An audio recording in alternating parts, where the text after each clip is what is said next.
Okay, remember that they are changing my voice.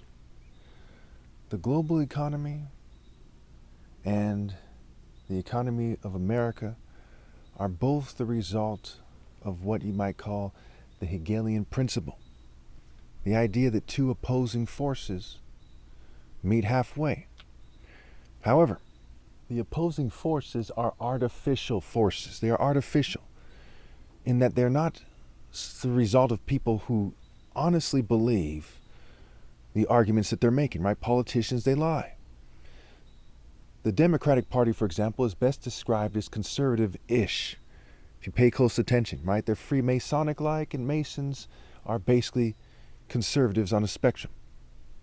Some have certain individual liberal philosophies, right, and ideas, but overall they're conservative. For example, the Klan, historically, was a conservative organization. Some think that they shouldn't be so harsh. So the right wing is basically hyper-conservative as their stated argument, as the force that they're creating, and the left wing is conservative-ish. And they meet halfway at moderately conservative, in a sense at least.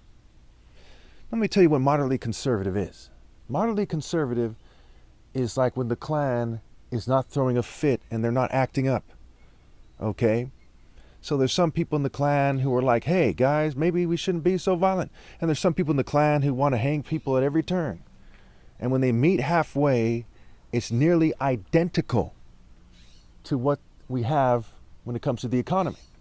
And if you look at demographics and how many people were in the Klan and other racist fraternities, there was a point in this nation's history called the Golden Age of Fraternities, which Donald Trump has helped bring about again. And he's not the only one responsible, mind you, where 1 in 4 or so of the adult population, 1 in 4 people, were said to be in a fraternity, at least one fraternity. So the Klan and the fraternities they had historically were all basically white supremacist organizations. You know, some are more mildly white supremacists, some less.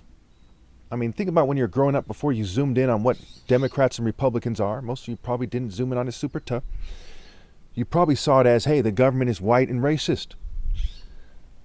And the government is run by white, Jewish, and LGBT supremacists. Those three groups kind of merged together, kind of making deals, what have you. So again, the economy is the result of extreme white supremacists, white, Jewish, and LGBT supremacists meeting halfway with more mildly racist white, Jewish, and LGBT supremacists. Okay, so really quickly, a minor correction to this video here. Remember, I'm fumed, so it doesn't pay to kind of make the video over again. It was 40% of the adult population, and they're in these various racist clubs. For the most part, they're racist, again, on a spectrum, using my scale of racism. You know, the Elks, the Good Templars, the Oddfellows, the Knights of Malta, okay, Rotary clubs, what have you. Various types of Freemasons, and they describe it as being an iteration, right, a cycle. And the second iteration, the second cycle, right, where it adjusts from the first cycle to a more refined kind of view of what they were doing. It's, you know, they say that iteration was the Klan. So a lot of these groups were people who would eventually join the Klan. You know, have members who would eventually join the Klan, and they also had members who were also in the Klan. That's important to note. In one case in Michigan, there was a bunch of Freemasons who they left their lodge to join the Klan. And when the second Klan became very unpopular because of a famous rape that took place involving a female named Oberholzer, I believe it was, they started to leave the Klan and they went back to the Freemasonic Lodge. And there was an article that I found that talked about that. So my arguments are well-founded, and my complaints are well-founded, and they're the result of a lot of research over the years. It's not some kind of speculation. 40% of Americans were in racist groups. That's why when you see in the movies, for example, that they're trying to kind of illustrate what happened when the whole town would go out and lynch somebody, or they would be spectators when a lynching took place, it has to do with that, right? They had a certain network in place, and those networks that were in place with all these racist white towns and cities were fraternities and social clubs and militias. So it's stupid to look at these fraternities and say, hey, that's not a problem. They also have had a very negative impact on our economies, very negative. The goal of the fraternities, which are basically organized into a structure that starts at the governing class, from my research, not just some conspiracy theorist claim, but from sound research, from seeing the connections, from countless hours of looking into this, okay, it's clear that it is a kind of pyramid structure when it comes to these secret societies. It's not a coincidence, right? Even the secret societies themselves are pyramid schemes, right? Look at the Scottish Rite of Freemasonry or the York Rite, and look at their degrees, right? For example, 33 degrees in the Scottish Rite. And they talk about 33rd and 1/3 degree, right? So a hidden 3rd degree and whatever else they have hidden. That's a pyramid scheme. And these social clubs and these fraternities have overlapping membership. Okay, what happens when you do it that way?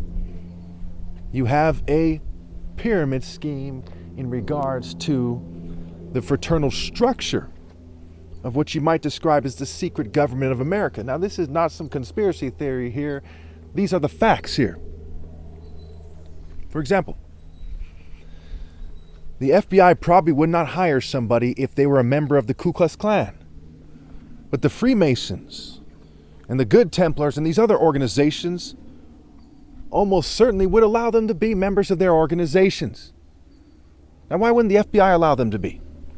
Because they wouldn't want them to subvert their organization. They wouldn't want them to abuse their power. They wouldn't want them to, create the situation where the Klan has infiltrated various levels of society and are exerting a lot of power that they shouldn't be exerting, because that makes the society bad. And it makes it so the economy favors the Klan, and on and on and on.